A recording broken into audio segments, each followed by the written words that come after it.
वहाँ पे base numericals क्या करेंगे, डिस्कस करेंगे। जल्दी जल्दी ज्वाइन हो जाओ ये सारे बच्चे। हर्षिता बेटा इतनी लेट कैसे आ रहे हो?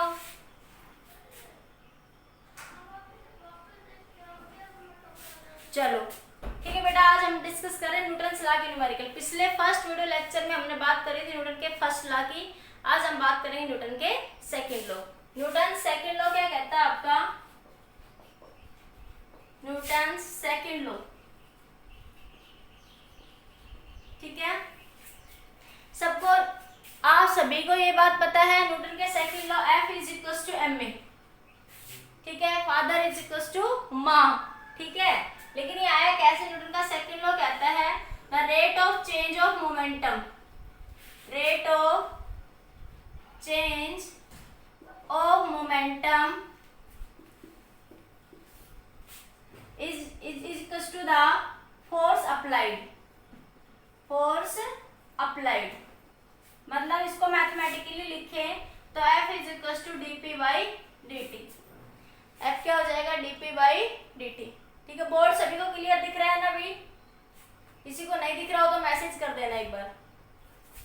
P क्या होता है बेटा? mv, P is equal to mv, ठीक है। तो F is equal to d by dt into mv, ठीक है। हम क्या मानते हैं? एक केस, इसके दो केस होते हैं। न्यूटन का सेकंड लॉ सिर्फ ये कहता है, न्यूटन का सेकंड लॉ हमें ये नहीं कहता मास कांस्टेंट है या वेरिएबल है, इस बारे में हमें वो कुछ नहीं कहता। न्यूटन का सेकंड लॉ सिर्फ इतनी सी बात कहता है कि जब हम किसी बॉडी पे फोर्स लगाएंगे तो in the direction of force क्या कर जाएगी? मूव कर जाएगी, ठीक है। तो फोर्स डायरेक्टली प्रोपोर्शनल होता है किसके? Rate of change of momentum, ठीक है। फर्स्ट लॉ कहता है अगर बॉडी रेस्ट में है तो कंटिन्यू रेस्ट में रहेगी, अगर वो मोशन में है तो कंटिन्यू मोशन में रहेगी। कब तक? जब तक कि हम एक्सटर्नल फोर्स नहीं लगाएंगे। और सेकंड लॉ कहता है कि जब हम किसी बॉडी पे एक्सटर्नल फोर्स लगाएंगे तो क्या हो जाएगा? वो किस में आ जाएगी? आपके पास मोशन में। और वो किस डायरेक्शन में डिस्प्लेस हो जाएगी? In the direction of applied force, ठीक है। और कितनी डिस्प्लेस होगी? जितना उसने फोर्स लगाया है आपने, ठीक है। तो न्यूटन का सेकंड लॉ सिर्फ हमें ये बात कहता है, ठीक है। अब यहाँ पे दो केस आ जाते हैं। केस फर्स्ट केस क्या कहता है? अगर मास क्या है? कांस्टेंट। अगर मास क्या है आपका? कांस्टेंट है, ठीक है। तो F क्या बन जाएगा? d by dt। Constant terms को बाहर लिख लेते हैं। कांस्टेंट का मतलब जैसे 0, 2 ऐसे नंबर हो गया कुछ भी, ठीक है। तो कांस्टेंट का मतलब आपके पास कोई भी नंबर कांस्टेंट है आपके पास, तो ये इसको m कांस्टेंट इसलिए बाहर निकाल लेते हैं। ये मैंने डिफरेंशिएशन के रूल में आपको बात समझाई थी कि किसी भी कांस्टेंट टर्म का डिफरेंशिएशन क्या होता है आपका? 0। अगर लिखो तो लिख भी सकते हो आप लोग सीधा mv। तो ये बना F इज इक्वल टू, इसको uv रूल लगाओगे आप लोग, m into dv by dt plus v into dm by dt। अगर मास कांस्टेंट है तो इसका डिफरेंशिएशन क्या हो जाएगा? 0। अगर मास क्या है आपका? कांस्टेंट, तो इस क्वांटिटी का डिफरेंशिएशन क्या हो जाएगा? 0। तो F क्या बन गया? m into dv by dt। Rate of change of velocity क्या होता है? एक्सेलरेशन। तो हम इसको क्या लिख सकते हैं? ma लिख सकते हैं। क्या लिख सकते हैं? ma। तो F बराबर ma। तो ये केस कब होता है फादर इज इक्वल टू माँ वाला? जब आपके पास मास क्या होता है? कांस्टेंट, ठीक है। दूसरा केस, केस सेकंड, ठीक है। सेकंड केस क्या कहता है आपके पास? If mass is variable, mass is variable, mass क्या है आपका? वेरिएबल है। तो F इज इक्वल टू क्या बन जाएगा? m इंटू dv बाई, ये वाली कंडीशन बन जाएगी आपके पास, d by dt into mv। इसको क्या लिख सकते हैं? m into dv by dt plus v into dm by dt। अब यहाँ पे मास क्या है? वेरिएबल है। यहाँ पे मास क्या है आपका? वेरिएबल है। यहाँ पे मास क्या है? वेरिएबल है। और फिजिक्स में वेरिएबल मास का एक एग्जांपल हम पढ़ते हैं रॉकेट के अंदर। जब रॉकेट जैसे जैसे ऊपर चढ़ता है तो फ्यूल छोड़ता जाता है, तो उसका मास क्या होता रहता है? डिक्रीज होता रहता है। जब रॉकेट इनिशियल स्टेज में अर्थ पे होता है तब उसका मास सबसे मैक्सिमम होता है। जैसे जैसे रॉकेट ऊपर चढ़ता है तो फ्यूल नीचे छोड़ता है, ठीक है। जैसे ये रॉकेट है, ठीक है। तो जैसे जैसे ऊपर जाएगा तो ये नीचे फ्यूल छोड़ता जाएगा और इसका मास क्या होता जाएगा, डिक्रीज होता चला जाएगा रॉकेट के केस में। तो वेरिएबल मास का ये होता है, ठीक है। एक मास के वेरिएबल के लिए आइंस्टीन ने भी एक इक्वेशन दी थी हमें थ्योरी ऑफ रिलेटिविटी के अंदर, उसको भी डिस्कस करते हैं, सब समझ आएगा। स्क्रीनशॉट ले लो एक बार सारे बच्चे, ठीक है। ये वीर मंथ के नाम से किसका फोन है भैया, लैपटॉप है? वीर मंथ कौन है बेटा? ये वीर मंथ बताना बेटा एक बार, नाम क्या है स्टूडेंट? माइक ऑन करो बेटा।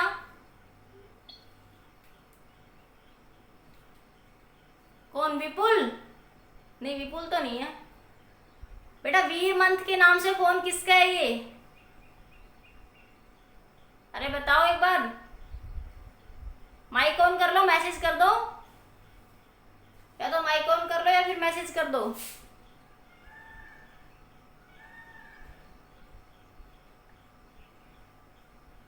वीर मोंटी कौन है? वीर मोंटी बेटा, वीर मोंटी बेटा अपनी फोटो हाइड करो। एक तो ये है कौन बेटा, एक बार अपना नाम बताओ। वीर मोंटी,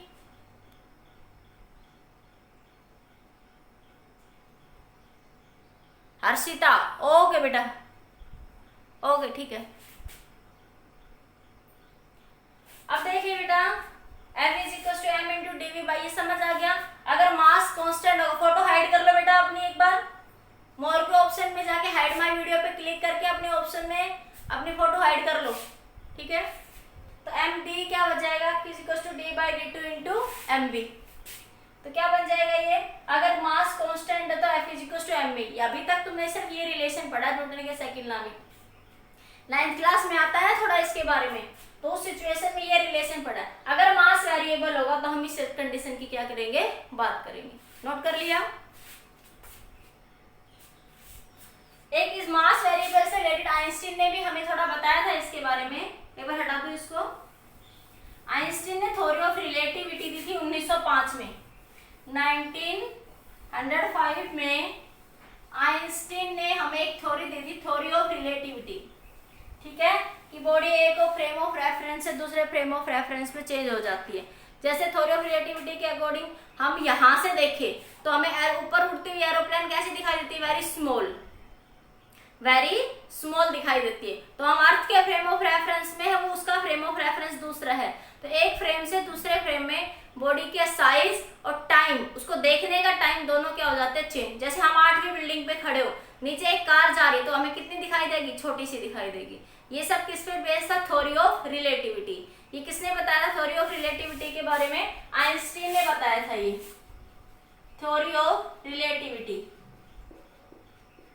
ये 1905 की बात है। उसको तब 5 नोबेल प्राइज मिले थे आइंस्टीन को, ठीक है। उसने यहाँ पे क्या बताया था, इक्वेशन बताया था हमें। यहाँ पे वेरिएबल मास की बात करते, उसी की बात करती हूँ, ज्यादा डीपली नहीं जाऊंगी।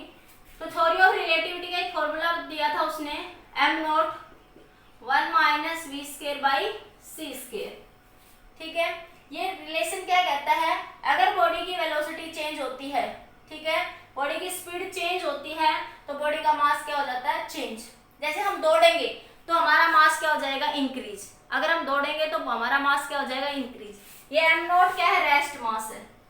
m नॉट क्या है आपका, रेस्ट मास है, ठीक है। अब मैं रेस्ट में, जब मैं दौड़ूंगी तो मेरा मास क्या हो जाएगा, इंक्रीज। लेकिन हम फील नहीं कर पाते ह्यूमन बॉडी, क्योंकि ह्यूमन बॉडी की स्पीड कितनी होती है, 5 किलोमीटर 10 किलोमीटर ज्यादा से ज्यादा, ठीक है। ज्यादा करेगा 200 किलोमीटर पर आवर की स्पीड से दौड़ ले, कोई बहुत ज्यादा तेज दौड़ने वाला होगा पीटी उषा की तरह, ठीक है। लेकिन स्पीड ऑफ लाइट कितनी स्पीड से मूव करता है,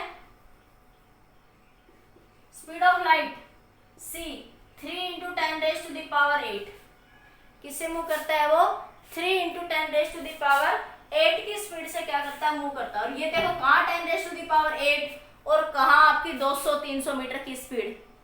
इसीलिए जब कोई भी बॉडी, मान लो कोई भी बॉडी है, ठीक है, उसकी स्पीड ऑफ लाइट के बराबर है, हाफ भी है, मान लो c/2 भी है, तब भी देखो मास में चेंज आ जाएगा।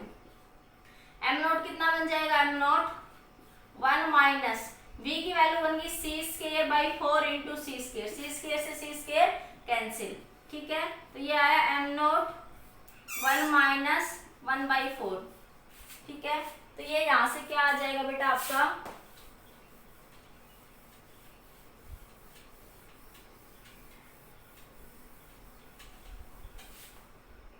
m is equal to m naught, LCM 4 ले लो, 4 minus 1 divided by 4, m is equal to m naught 3 और ये 4 ऊपर चला जाएगा अंडर रूट में, ठीक है। तो अब अंडर रूट से 4 बाहर आएगा तो क्या बन जाएगा 2/√3 इंटू एम नोट। तो ये पहले एम नोट था, अब ये मास चेंज होके कितना हो गया एम नोट का 2/√3 टाइम्स, कितना हो गया 2/√3 टाइम्स हो गया।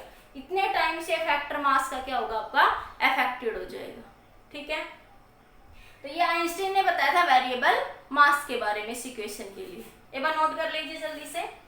तो ये इक्वेशन क्या बताती है, अगर किसी बॉडी की स्पीड चेंज होती है, इंक्रीज होती है, तो बॉडी का मास क्या हो जाता है इंक्रीज। अगर किसी बॉडी की स्पीड इंक्रीज होगी तो मास क्या हो जाएगा इंक्रीज हो जाएगा। ह्यूमन बॉडी क्यों नहीं फील कर पाती, क्योंकि वो बहुत कम स्पीड से मूव करती है as compared to the speed of light. Note कर लीजिए, क्लियर हो गया इतना। ये मैं बेसिक पिछले वीडियो में बता चुकी थी, ठीक है, फिर भी मैंने थोड़ा बेसिक बता दिया। अब इसके न्यूमेरिकल्स देखो, नोट कर लिया होगा सभी ने, स्क्रीनशॉट ले लिया होगा, ठीक है। अब इसके न्यूमेरिकल्स देखो, न्यूटन के सेकंड लॉ। कल जो मैंने न्यूमेरिकल समझाए थे फर्स्ट वीडियो लेक्चर में, उसमें हमने न्यूटन के फर्स्ट लॉ की बात करी थी। न्यूटन के फर्स्ट लॉ क्या कहता है, बॉडी पर लगने वाला नेट फोर्स क्या होगा 0, मतलब एफ नेट क्या होता है 0 होता है। लेकिन न्यूटन का सेकंड लॉ कहता है कि बॉडी पर जो नेट फोर्स ये F is equal to m में लिखते हैं ना, ये एफ नेट बराबर एम में, कि बॉडी पे अगर फोर्स लगेगा तो किस में रहेगी एक्सेलरेटेड मोशन में रहेगी, ठीक है। जैसे एक ब्लॉक है, ठीक है, इसका मास कितना है m है, इस पे ये एक्सेलरेशन है, बॉडी पे फोर्स f लगा इधर, तो बॉडी इस डायरेक्शन में क्या करेगी एक्सेलरेट होगी, ठीक है। तो हम अगर इसका एक्सेलरेशन निकालें, वो इसमें देखो एक फोर्स, वो भी नॉर्मल रिएक्शन n लगेगा। मुझे क्वेश्चन में अगर वो कहता है फाइंड नॉर्मल रिएक्शन, तो मैं बात करूंगी, अदरवाइज नहीं बात करूंगी, क्योंकि बॉडी इधर मूव कर रही है, ऊपर या नीचे बॉडी मूव नहीं कर रही, ऊपर या बॉडी नीचे बॉडी मूव नहीं कर रही। इसका मतलब n बराबर है किसके mg के, कि n जो है mg को बैलेंस कर रहा है, ठीक है। जितना n है उतना ही mg, वो दोनों एक दूसरे को क्या कर रहे हैं कैंसिल कर रहे हैं, ठीक है। इसलिए मैं जब हॉरिजॉन्टल मोशन होगा तो इस वाले मोशन को ना भी दिखाऊं या दिखा भी दूं, ठीक है। ये मत सोचना मैडम ये फोर्स नहीं लग रहा है, लेकिन जब बॉडी हॉरिजॉन्टल डायरेक्शन में मूव कर रही है, बॉडी ऊपर या नीचे वर्टिकल डायरेक्शन में मूव ही नहीं कर रही, इसका मतलब वर्टिकल डायरेक्शन में बॉडी पर लगने वाला नेट फोर्स क्या आपका 0 है, ठीक है। अब बॉडी पे एफ नेट फोर्स क्या लगा, एफ ही लगा ना हॉरिजॉन्टल डायरेक्शन में, हॉरिजॉन्टल डायरेक्शन में बॉडी पे फोर्स क्या लगा, एफ लगा फोर्स, ओनली एफ, ठीक है। एफ नेट बराबर मास क्या m इंटू ए बराबर ये एफ नेट होगा बराबर a बाई एम, a क्या बन जाएगा आपका f by M, F net ही है ये, देखो अभी ये मैं समझना सिंगल है। दूसरा ब्लॉक देखो, जैसे आपके पास ये एक ब्लॉक है, इस पे इधर से फोर्स लगाया F1, इधर से फोर्स लगाया F2, बॉडी का एक्सेलरेशन इधर है, बॉडी का एक्सेलरेशन क्या है इधर है, ठीक है। F1 इधर लगाया, F2 इधर, बॉडी का एक्सेलरेशन इधर है, m मास है बॉडी का, तो बात आई नॉर्मल रिएक्शन और mg। तो बॉडी हॉरिजॉन्टल डायरेक्शन में मूव कर रही है, बॉडी किधर मूव कर रही है हॉरिजॉन्टल डायरेक्शन में, तो वर्टिकल मोशन की तो बात करेंगे नहीं, करो तो कर भी लो, लिख दो साइड में, पूछे किससे में नॉर्मल रिएक्शन तो n बराबर है mg, क्योंकि जब n mg के बराबर है तभी बॉडी ना तो ऊपर मूव कर रही है ना ही वो नीचे मूव कर रही है, सिर्फ वो किधर जा रही है हॉरिजॉन्टल डायरेक्शन में। अब नेट फोर्स किधर लगा, देखो ये इधर लग रहा है पॉजिटिव, मैंने बताया था, और भी कुछ ना समझा तो काइंड साइन ऑफ कन्वेंशन ध्यान रख लो, इधर है तो पॉजिटिव, इधर है तो नेगेटिव। तो F1 इधर लग रहा है, F1 इधर लग रहा है तो F1 positive minus F2, F1 minus F2, F net force लगा बराबर m में, एक्सेलरेशन इधर है तो इधर एक्सेलरेशन क्या हो जाएगा आपका पॉजिटिव इंटू m में, ठीक है। तो देखो ये F नेट है, F नेट बराबर ma, F नेट बराबर क्या है आपका ma। तो यही मैं समझा रही थी आपको कि ये फोर्स F नहीं होता, सिर्फ किसकी बात करता है बॉडी पर लगने वाला नेट फोर्स, बॉडी पर लगने वाले नेट फोर्स की बात करता है। एक बार नोट करिए, समझ आया ये पॉइंट या नहीं आया, एक बार मेरे को बता भी दो, माइक ऑन कर लो और बताओ मेरे को एक बार ये पॉइंट समझ आया है नहीं आया।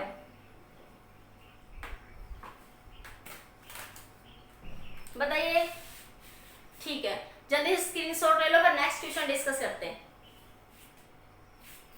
जल्दी से नोट कर लीजिए।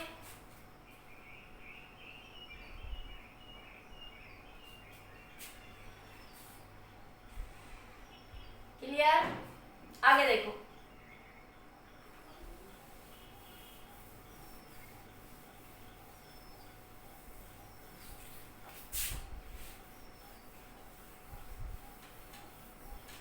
एफबीटी का मतलब क्या था? बॉडी पर लगने वाले फोर्स, ना कि बॉडी किसी पे फोर्स लगा रही है वो कंसीडर नहीं करेंगे, सिर्फ बॉडी पर लगने वाले फोर्सेस क्या करेंगे बेटा हम लोग कंसीडर करेंगे। तो नेक्स्ट क्वेश्चन पे आ जाइए। जैसे आपके पास एक 4 किलोग्राम का एक ब्लॉक है, ठीक है, यहां से इसके साथ ये 30 डिग्री का एंगल बन रहा है, ठीक है, और एक इसके ऊपर ये फोर्स यहां ऐसे लग रहा है एफ, एक फोर्स एफ ये लग रहा है, ठीक है। क्वेश्चन में वही निकालना है, find the tension, find the force और एक्सेलरेशन। फोर्स की वैल्यू इसने दे रखी 20 न्यूटन, फोर्स तो दे रखा 20 न्यूटन, आपको एक्सेलरेशन निकालना है, ठीक है। Find acceleration, find acceleration. सोचिए इस क्वेश्चन को आप कैसे करोगे, ठीक है। ये जो फोर्स लग रहा है इधर, ये आपका 5 न्यूटन का फोर्स लग रहा है, 10 का ले लो, 5 का ज्यादा हो जाएगा, ये 10 न्यूटन का ले लो, ठीक है, कम हो जाएगा आपके पास। तो ये 10 न्यूटन का फोर्स ऐसे लग रहा है इसके साथ, इस ब्लॉक पे। ये ब्लॉक कितना है? 4 किलोग्राम का ब्लॉक है, ठीक है। तो फाइंड द एक्सेलरेशन, एक्सेलरेशन ए क्या करना है आपको?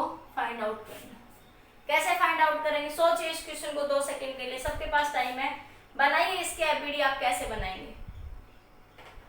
सबके पास 2 सेकंड का टाइम है। ये सरफेस पे रखा हुआ है, ये सरफेस है, इस सरफेस पे ब्लॉक रखा हुआ है यहाँ, ठीक है। बताइए भाई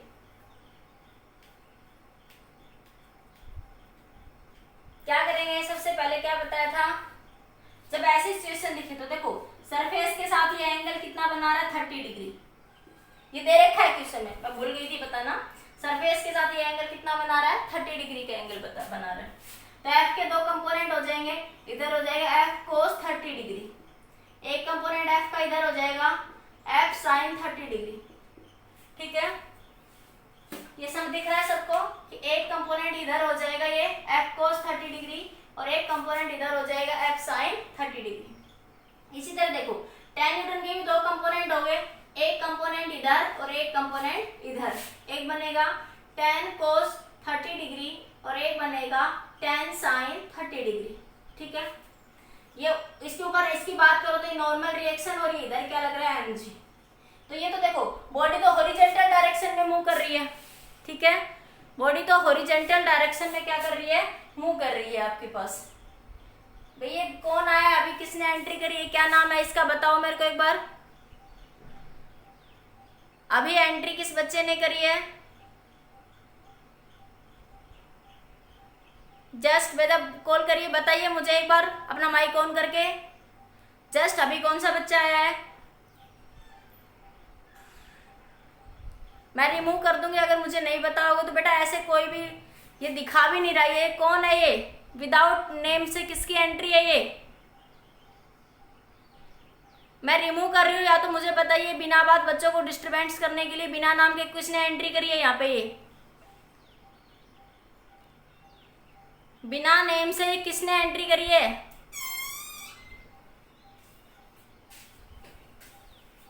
पता नहीं अभी किसी ने ऐसे बिना नाम के एंट्री कर ली, बच्चों को परेशान करेगा कोई। मैंने रिमूव कर दिया उसको। ओके बेटा चलो देखिए ध्यान दीजिए बेटा।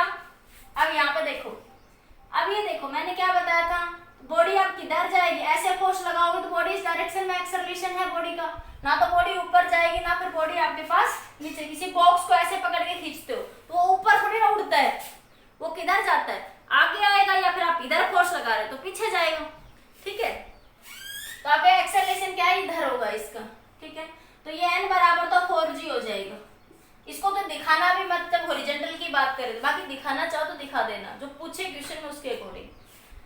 अब मैंने क्या कहा था, जब ऐसी सिचुएशन हो तो क्या करो, बॉडी को सारे बना लो, पॉइंट मास मान लेंगे। क्या मान लेंगे? Point mass. 4 ग्राम को पॉइंट मास मान लिया। अब इस पे क्या करो, इजी करने के लिए क्वेश्चन को सारे हॉरिजॉन्टल को एक डायरेक्शन में ले लो, वर्टिकल को एक डायरेक्शन में ले लो, लेफ्ट वाले को एक साइड, राइट वाले को एक साइड। तो देखो इसमें देखो इस डायरेक्शन में ये फोर्स कितना लग रहा है, F cos 30 डिग्री, ठीक है। वर्टिकल डायरेक्शन में एक फोर्स क्या लग रहा है, F sin 30 डिग्री, ठीक है। इधर ये 4G फोर्स लग रहा है, ठीक है। इसको तो अभी हटा दो थोड़ी देर के लिए। एक फोर्स क्या लग रहा है आपके पास इधर, इस डायरेक्शन में देखो, इस डायरेक्शन में, इधर कोई फोर्स नहीं लग रहा, लेकिन इधर एक फोर्स लग रहा है आपका tan cos 30 degree. tan cos 30 degree किधर लग रहा है, हॉरिजॉन्टल डायरेक्शन में। tan cos 30 डिग्री किधर लग रहा है, हॉरिजॉन्टल डायरेक्शन में लग रहा है ना, देखो इधर। और ये tan sin 30 degree, tan sin 30 degree इधर, ये रहा tan sin 30 डिग्री, ये किधर लग रहा है आपके पास, वर्टिकल डायरेक्शन में। बोलो इतनी बात समझ आई, एक बार देखो समझो एक बार कि ये पॉइंट समझ आया आप सबको, बोलो समझ आया या नहीं आया, एक बार बताओ भाई मुझे। फिर से बता दो। देखो फिर से बता दो। अच्छा देखो फिर से बताती हूँ। देखो ये आपके पास एक बॉडी है, ये कंपोनेंट, ये समझ आ गया, इसका रिजोल्यूशन समझ आ गया कंपोनेंट का, रिजोल्यूशन समझ नहीं आया, आगे नहीं। तो देखो इसमें देखो, इसको बॉडी को मैंने क्या कहा था, पॉइंट मास कंसीडर कर लोगे, ठीक है। तो एक ही पॉइंट मास मान लिया। अब इसमें देखो हॉरिजॉन्टल, पहले हॉरिजॉन्टल डायरेक्शन में जितने फोर्स लग रहे हैं वो देख लो। हॉरिजॉन्टल डायरेक्शन में एक फोर्स क्या लग रहा है, cos 30 डिग्री, ठीक है। एक फोर्स देखो ये लग रहा है ऊपर वाला, ये भी तो हॉरिजॉन्टल डायरेक्शन में इस ब्लॉक पे ही तो लग रहा है, ये फोर्स भी तो, ठीक है। तो ये किधर जा रहा है, tan cos 30 डिग्री, ये भी हॉरिजॉन्टल में, तो इसकी डायरेक्शन भी किधर दिखा दी मैंने, हॉरिजॉन्टल डायरेक्शन में। इतनी बात समझ आई, इसकी डायरेक्शन भी किधर हो गई आपके पास, हॉरिजॉन्टल डायरेक्शन के अंदर, ठीक है। अब आपके पास यहाँ पे, इसको हटा दो ये सब। अब आपके पास ये जो फोर्स वर्टिकल में देखो, वर्टिकल में देखो, एक फोर्स तो 4G लगेगा नीचे की डायरेक्शन में, अरे वेट के कारण जो फोर्स लगेगा, एक फोर्स तो क्या लगेगा, 4G लगेगा।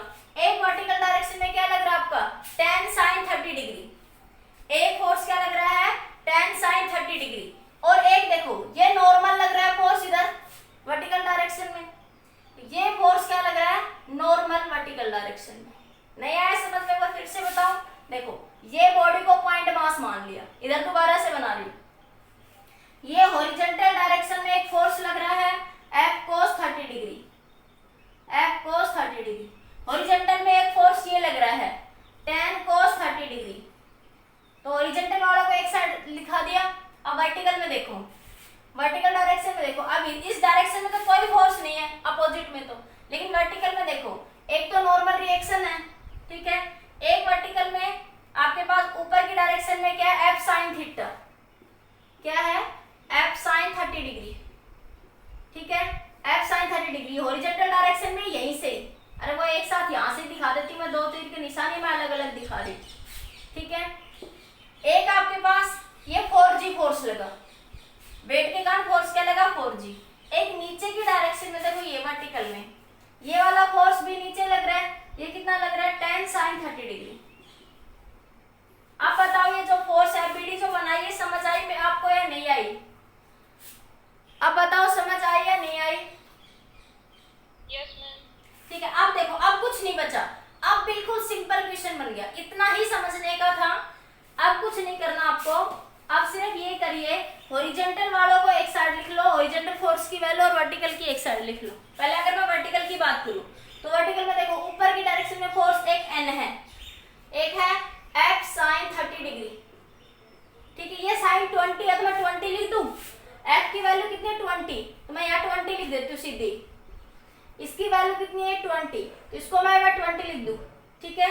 यहाँ पे भी मैं 20 लिख देती हूँ, क्योंकि फोर्स की वैल्यू कितनी दे रखी है इसने, ये 20 दे रखी है। तो देखो ये नॉर्मल रिएक्शन, और ये 20 sin 30, 20 sin 30, ठीक है।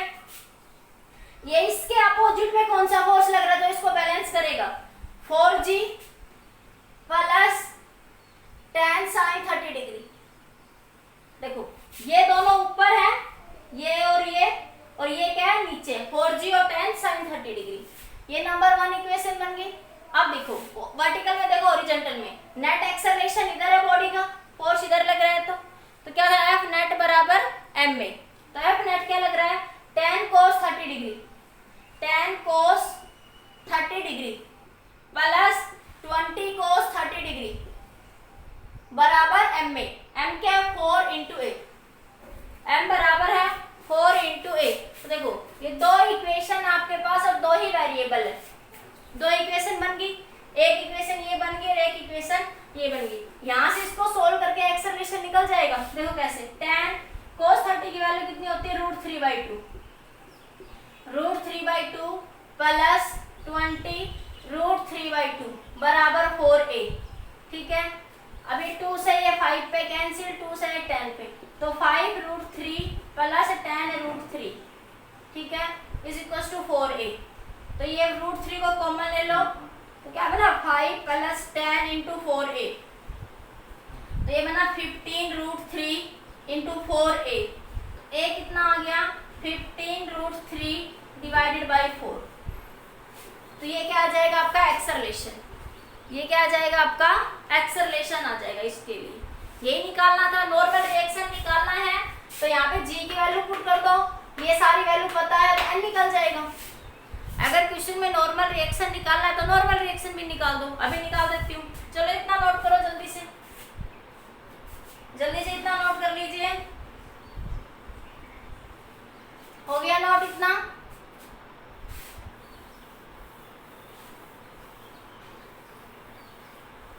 अब देखो इधर नॉर्मल रिएक्शन, नॉर्मल रिएक्शन क्या हो जाएगा n प्लस 20 sin 30, sin 30 की वैल्यू 1/2, 4g की वैल्यू 10 प्लस 10 sin 30 की वैल्यू 1/2, तो ये 5 ये 10, तो n प्लस 10 40 प्लस 5, तो ये बना 40 प्लस 5 माइनस 10, तो n बराबर 30 प्लस 5 कितना आ गया 35 न्यूटन। ठीक है, तो n की वैल्यू कितनी आ जाएगी 35 न्यूटन। ये तो मैं अपने आप मर्जी से कोई भी वैल्यू रख देती हूँ। तो इस तरीके से आप नॉर्मल रिएक्शन भी निकल गया इस बॉडी का, और क्या निकल गया एक्सेलरेशन। बताओ आप समझ आया या नहीं आया, एक बार मेरे को क्लियर हुआ? मैसेज करो एक बार मेरे को, या माइक ऑन करके बताइए। चलो जल्दी से नोट कर लीजिए, स्क्रीनशॉट ले लो, फिर नेक्स्ट ट्यूशन डिस्कस करते हैं। एक बार मीटिंग ऑफ होगी दोबारा से ज्वाइन कर लेना, ठीक है? 5-7 मिनट में मीटिंग ऑफ हो जाएगी, मैं दोबारा से रीज्वाइन कर लेना आप लोग। अगली क्लास किसकी आप लोगों की? नेक्स्ट क्लास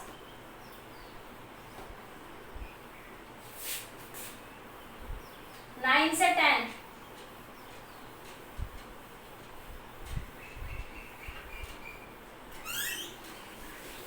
ओके ठीक है, देखिए बेटा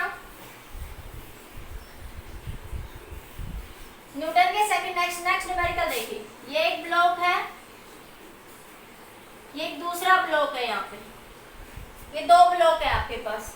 इस ब्लॉक का मास है m1, इस ब्लॉक का मास क्या है m2। इसमें इस डायरेक्शन में आपने फोर्स लगाया, ठीक है, इस डायरेक्शन में। कल टेस्ट क्यों नहीं लू बेटा, क्या बात होगी वो बताओ। चलो देखो तो आगे मंडे को ले लूं, चलो ठीक है बेटा। आगे ये ब्लॉक है m1 और ये ब्लॉक है आपका m2 है। ये बॉडी इस तरीके से एक्सेलरेट कर रही है, ठीक है, तो इसका एक्सेलरेशन बताइए क्या होगा, क्या बताना आपको बॉडी का acceleration. Find n between the blocks, question है फाइंड n मतलब normal reaction, find normal reaction between the blocks and acceleration निकालना है आपको और नॉर्मल रिएक्शन निकालना है इस क्वेश्चन के अंदर, ठीक है। तो कैसे निकालेंगे, देखो इस बॉडी पे ये फोर्स लग रहा है, ये दोनों ब्लॉक सरफेस के ऊपर रखे हुए हैं यहाँ पे, तो जब इस पे फोर्स लगेगा तो दोनों बढ़ेंगे किसी एक्सेलरेशन ए से आगे। भाई दो ब्लॉक चिपके, तुमने इधर से फोर्स लगाया तो दोनों आगे जाएंगे इस तरीके सरफेस है, तो दोनों का एक्सेलरेशन क्या रहेगा वहां पे ए, ठीक है।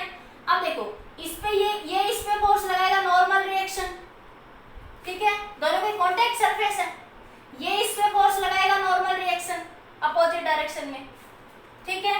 तो अब आपके पास देखो, अब M1 की एबीडी बनाते हैं, M1 की एबीडी देखो, ठीक है। ये वाला वर्टिकल नहीं ले रही अभी, क्योंकि वर्टिकल में मैं बात करूंगी तो ये नॉर्मल इसको बैलेंस कर देगा, तो इसलिए मैंने वर्टिकल नहीं लिया, सिर्फ मैंने हॉरिजॉन्टल की बात करी है यहाँ पे। और ये बिटवीन द, देखो उसने कहा normal reaction between the block, तो ये ब्लॉक के बीच में लगने वाला है नॉर्मल रिएक्शन। कोई बच्चा सोचेगा मैडम ये वाले ले लो तो ले लो, ये N1 इसको बैलेंस कर देगा mg को, ये N1 बराबर mg हो जाएगा, ठीक है। इसलिए मैं इसको नहीं ले रही वर्टिकल, क्योंकि वर्टिकल डायरेक्शन में बॉडी का कोई मोशन नहीं है, तो इसलिए मैं उसको कंसीडर नहीं कर रही हूँ यहाँ पे, ठीक है। पिछले क्वेश्चन में करा था थोड़ा सा, क्योंकि वो किसी एंगल पे था, इसलिए वो किसी एंगल पे था, इसलिए मैंने करा था। अगर आप यहाँ पे भी करना चाहो तो कर लो, वो कोई एक्स्ट्रा इक्वेशन ही बढ़ाएगा वो। तो देखो अब ये M1 है आपके पास, बॉडी के ऊपर एक फोर्स ये लगा है, ठीक है, बॉडी का एक्सेलरेशन ए इधर है, और ये इसके ऊपर क्या लग रहा है नॉर्मल रिएक्शन, क्योंकि M2 M1 पे क्या लगाएगा नॉर्मल रिएक्शन, M2 M पे क्या लगेगा नॉर्मल रिएक्शन। तो क्या बनेगा यहाँ से आपके पास, ये लगाओ तो लगा लो कि ये मान लिया N1 है, ये आपका mg है, तो N1 बराबर हो जाएगा M1g के, ये सरफेस के कारण जो नॉर्मल रिएक्शन होगा, क्योंकि उसने सरफेस के कारण नॉर्मल रिएक्शन नहीं पूछा तो मैं नहीं लगाऊंगी एबीडी, ठीक है, इसलिए मैंने इसको नहीं दिखा रही थी यहाँ पे, समझ आ गया, क्योंकि उसने सिर्फ बिटवीन द ब्लॉक्स की बात करी है क्वेश्चन में, ठीक है। अगर वो सरफेस के कारण बात करेगा तो दिखा देंगे N1 बराबर mg, ठीक है। तो ये बन जाएगा आपके पास, देखो अब ये force normal N minus F बराबर एक्सेलरेशन इधर है तो पॉजिटिव बराबर M1a, तो ये नंबर 1 इक्वेशन बन जाएगी आपके पास। अब ये दूसरा ब्लॉक ले लो, M2 की एबीडी बनाओ, ABD for M2, ABD for M2, M2 के लिए एबीडी बनाओ, ये M2 फोर्स है आपके पास, ठीक है। तो आपके पास M2 में देखो ये फोर्स है ना सिर्फ M1 पे लग रहा है, M2 को आगे नॉर्मल रिएक्शन बढ़ा रहा है, M2 को F नहीं बढ़ा रहा, ये फोर्स F सिर्फ M1 पे लग रहा है, M2 को सिर्फ नॉर्मल रिएक्शन के कारण वो आगे बढ़ रहा है, आपने फोर्स सिर्फ M1 पे लगाया, M2 पे कोई फोर्स नहीं लगाया, तो यहाँ पे आपके पास M2 के लिए एबीडी है, एक्सेलरेशन तो इधर होगा इसका भी, ठीक है। नॉर्मल रिएक्शन M1 फोर्स लगा रहा है M2 पे, तो इस पे नॉर्मल रिएक्शन इधर लग रहा है, क्योंकि M1 किस पे फोर्स लगा रहा है M2 पे, नॉर्मल रिएक्शन लग रही है दोनों सरफेस के बीच में, ठीक है, बाकी इसके ऊपर कोई फोर्स नहीं लग रहा, तो यहाँ से क्या बन जाएगा नेट N बराबर ma, N बराबर क्या हो जाएगा आपके पास F नेट क्या लगा N बराबर ma हो जाएगा। तो इस डायरेक्शन में एक्सेलरेशन को पॉजिटिव ले लिया करो, इस डायरेक्शन में एक्सेलरेशन को आप नेगेटिव ले लिया करो, ठीक है। तो यहाँ से क्या बन जाएगा, यहाँ से N बराबर ma, तो N की वैल्यू यहाँ रख दो, N बराबर M2a, ये M2 है बेटा, ठीक है, तो N बराबर M2a, ये माइनस, ठीक है, या N की वैल्यू यहाँ रख दो, सीधा कर लो, ये N की वैल्यू यहाँ रख दो, M2a माइनस M, लिख देती हूँ मैं बाई पुटिंग दी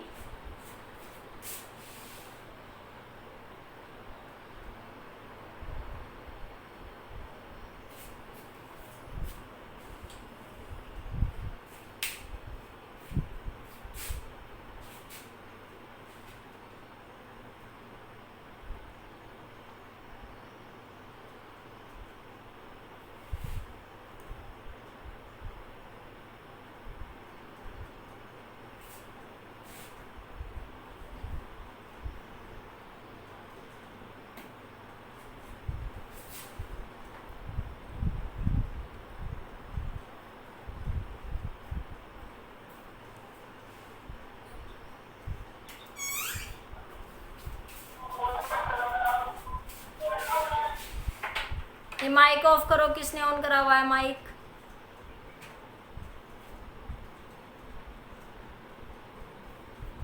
साहिल बेटा माइक ऑफ करो।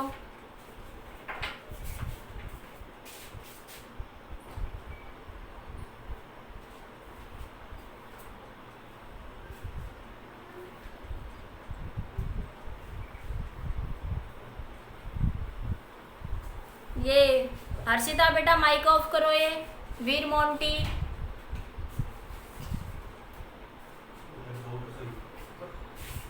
चलो देखो बेटा, ये आपने फोटो भी हाइड कर लो बेटा। अब देखो, अब by putting the value of n into this m2a minus f बराबर क्या हो जाएगा आपका m1a। f को इधर ले जाओ तो ये बन जाएगा आपके पास m2a बराबर, ये आप इधर जाएगा तो पॉजिटिव माइनस m1a बराबर f। तो f की वैल्यू माइनस नहीं आना चाहिए, प्लस आना चाहिए। कहीं सिंबल लेने में गड़बड़ तो नहीं कर दी? देखो एक बार f माइनस एन आएगा कहाँ पे?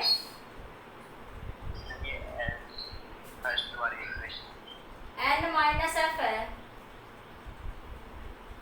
कहीं पे ये प्लस आएगा बीच में, यहाँ पे कहीं इक्वेशन देख लेती हूँ, मैं चेक कर लेती हूँ। एफ फोर्स इधर लग रहा है आपके पास, ये इसके ऊपर नॉर्मल रिएक्शन लगाएगा, m1 इस पे लगा रहा है, ये इस पे लगा रहा था इस डायरेक्शन में, n माइनस एफ, ठीक है। ये f माइनस एन आएगा ना, ठीक है ठीक है, ये f माइनस एन आएगा क्योंकि फोर्स f इधर है और ये n इधर है, ठीक है, तो ये उल्टा हो जाएगा, ठीक है ठीक है। ये f माइनस एन आएगा, मैंने कही वो सीधी n का f माइनस एन की वैल्यू m2a बराबर m1a, f बराबर m1a प्लस m2a, f बराबर m1 plus m2 into a। तो यहाँ से एक शॉर्टकट तरीका बन गया ये, f बराबर m1 प्लस m2। जब भी हमें एक्सेलरेशन निकालना होगा तो f नेट बराबर m नेट, तो हम क्या कह सकते हैं कि f नेट बराबर m टोटल या नेट।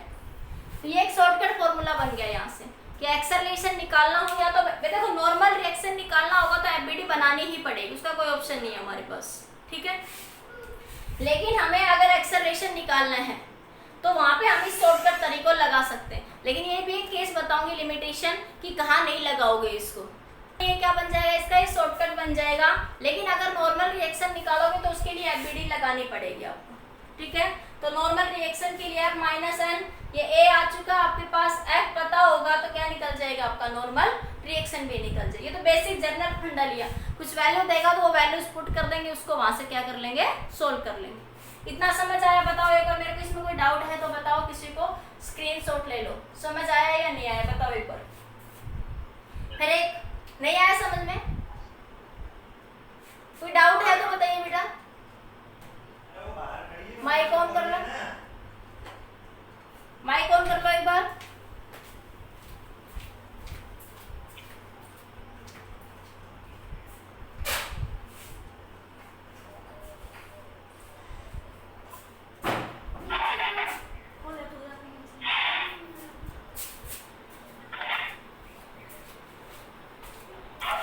हाँ जी बेटा, देखो एक बार आप नोट करो, एक सेकंड में जल्दी से। क्लास नहीं होता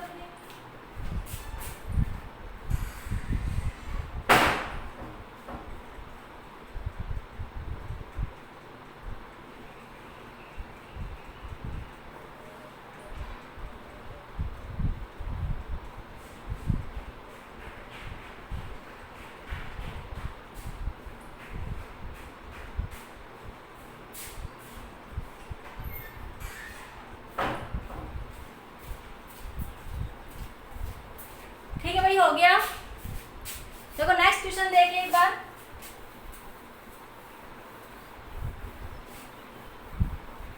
ये सभी को समझ आ गया ना?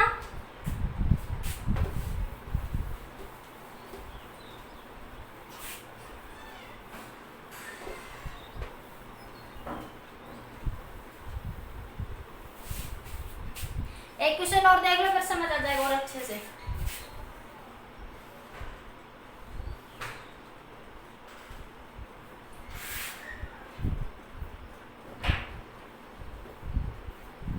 तीन ब्लॉक है आपके पास, ठीक है। इस पे ये फोर्स लगाया इधर से 20 न्यूटन का, ठीक है। तो वही निकालना, एक्सेलरेशन निकालना एक तो आपको, और एक क्या निकाला, normal reaction. Find acceleration and normal reaction. कैसे फाइंड आउट करोगे बताओ मेरे को। सोचो एक बार, इस क्वेश्चन को आप कर सकते हो, अभी जो क्वेश्चन दिया वैसा ही है ये, जल्दी से सोचिए। देखो सिंपल सा है ना, करो, सोचो एक बार, 1 मिनट का टाइम है सबके पास। एबीडी बनाओ खुद से, साइड में आप कॉपी में बनाओ। देखो फोर्स इधर लग रहा है, तो भी सी बात, एक्सेलरेशन किधर है, इस डायरेक्शन में। यहाँ पे ये इस पे फोर्स लगाएगा N1, ये इस पे इधर लगाएगा N1, ठीक है, ये इस पे इधर लगाएगा N2, ये इस पे इधर लगाएगा N2, ठीक है। तो लगाते हैं आप एपीडी4। ये वर्टिकल वाला मोशन नहीं ले रही हूँ कि N1 बराबर mg, नॉर्मल रिएक्शन लगेगा सरफेस के कारण N1, और ये N1 इनके बैलेंस कर देगा इनको, सरफेस को। तो वर्टिकल को मैं कंसीडर नहीं कर रही हूँ अभी, सिर्फ मैं हॉरिजॉन्टल को कंसीडर कर रही हूँ, ठीक है, कि मुझे पता है कि एक्सेलरेशन किधर होगा, आपका हॉरिजॉन्टल डायरेक्शन में। ये सरफेस फ्रिक्शन लेस है, यहाँ पे फ्रिक्शन नहीं है। जब फ्रिक्शन होगा तो वो केस अलग आएंगे, उन क्वेश्चंस के केस अलग होंगे, ठीक है, वो फ्रिक्शन पढ़ेंगे तब आएंगे। तो ये सरफेस कैसा है आपके पास, फ्रिक्शन लेस, फ्रिक्शन नहीं है इस सरफेस पे, ठीक है। अब देखो यहाँ पे, तो एपीडी4 1 किलोग्राम, 1 किलोग्राम के लिए एपीडी बनाएंगे। तो देखो 1 किलोग्राम पे क्या हो रहा है, एक फोर्स इधर लग रहा है, ये 20 न्यूटन, ठीक है, और एक क्या लग रहा है इधर, ये N1, ठीक है, एक 20 न्यूटन लग रहा है, एक आपका N1। तो क्या बनेगा, एक्सेलरेशन इधर है, ठीक है। इसी तरह एपीडी बनाओ 2 किलोग्राम की, 2 किलोग्राम की एपीडी। देखो इसके ऊपर क्या लग रहा है, इधर क्या लग रहा है N1, इधर क्या लग रहा है N1, और इधर क्या लग रहा है इस पे N2, ठीक है। अब एपीडी4 N3, 3 किलोग्राम के लिए एपीडी बनाओ। 3 किलोग्राम पे क्या लग रहा है, N2 लग रहा है इधर, 3 किलोग्राम पे क्या लग रहा है N2, और ये क्या है, एक्सेलरेशन। सभी का एक्सेलरेशन क्या है, A है।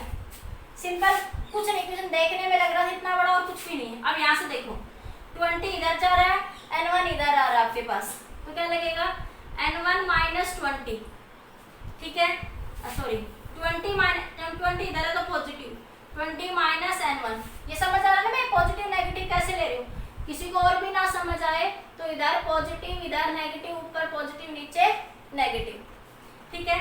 ये एफ नेट की बात करते हैं, किसकी बात करते हैं, हमेशा एफ नेट बराबर एम ए, एफ नेट बराबर एम ए। तो नेट फोर्स कितना लग रहा है, 20 माइनस N1, हॉरिजॉन्टल लगा, और इस नेट फोर्स देखो, कुछ फोर्स इधर लगा, कुछ फोर्स इधर लगा, जो ज्यादा लगेगा उसकी डायरेक्शन में बॉडी डिस्प्लेस हो जाएगी, ठीक है। एक्सेलरेशन किधर है, इस डायरेक्शन में, तो क्या लिखोगे आप लोग, 1A। तो नंबर 1 इक्वेशन बन गई। यहाँ से देखो N1 इधर है, N2 इधर है, तो N1 माइनस N2 बराबर 2A, ठीक है। एक इक्वेशन ये बन जाएगी आपके पास, ये N2 बराबर 3A, क्योंकि इस पे और कोई फोर्स नहीं लग रहा, सिर्फ N2 ही लग रहा है। तो क्या बन गया आपके पास, यहाँ से इनको सोल्व कर लो। ये बना, देखो यहाँ से N2 बराबर 3A, एक इक्वेशन क्या बनी, N1 माइनस N2 बराबर 2A, एक इक्वेशन क्या बनी आपकी, 20 माइनस N1 बराबर 1A, ठीक है। देखो इस N2 से ये N2 कैंसिल, इस N1 से ये N1 कैंसिल, तो क्या बचा, 20 बराबर 5 6A, तो A बराबर 20/6। अब मैं इसी को शॉर्टकट तरीके से करती, तो शॉर्टकट तरीका क्या था, A बराबर F net by M net, A बराबर F net by M net, ठीक है। तो एक्सेलरेशन F नेट कितना लग रहा है, 20 Newton, F net total force क्या लग रहा है, 20 न्यूटन, ठीक है। Acceleration total mass M1 plus M2 plus M3, 3 plus 2 plus 1, M1 plus M2 plus M3, ये फॉर्मूला था ना, अरे फॉर्मूला यही था ना, F बराबर, तो F कितना था, 20/6। तो देखो इस शॉर्टकट से भी आंसर यही आया और एफबीडी से भी यही आया, इसलिए मैंने कहा था सिर्फ अगर एक्सेलरेशन निकालना हो तो आप इस कंसेप्ट को लगा सकते हो, ठीक है।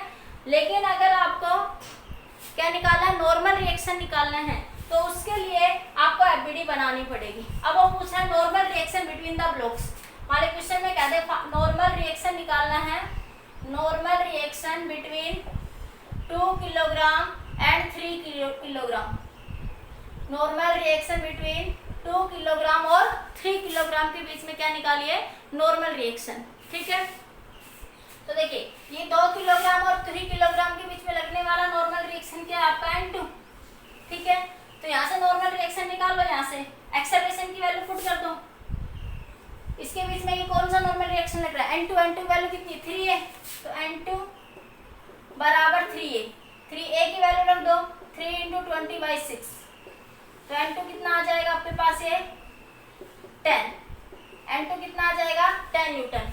अगर वो इसकी भी बात करते हैं N1 भी निकाल दो, अगर N1 पूछता है तो N1 कैसे निकालोगे, N1 माइनस, देखो ये समझ आ गया ये कि N2 निकाल दिया हमने, N2 बराबर 3a, एक्सेलरेशन निकल गया, ये पुट कर दिया यहाँ पे, तो N2 आ गया आपके पास। ठीक है, अब आपको क्या निकालना है, N1 निकालना है, तो क्या करोगे, देखो N1 की ये इक्वेशन है ना तुम्हारे पास ये वाली। ठीक है, तो यहाँ क्या करोगे, N1 माइनस N2 कितना है, 10 बराबर 2 × 20/6, तो ये 3, ये बना आपके पास, ये 2 क्या बना आपके पास, 3, तो ये बना आपके पास यहाँ से N1 बराबर 20/3 + 10। सोल्व कर लोगे तो ये क्या निकल जाएगा आपका, N1। क्या निकल जाएगा आपका, N1। ठीक है, समझ आ गया।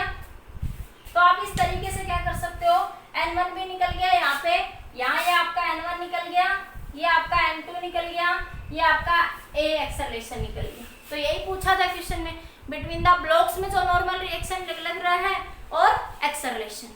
ठीक है, अब मैं कल ये बताऊंगी आपको कि ये एक्सेलरेशन वाला फॉर्मूला कहाँ नहीं लगेगा।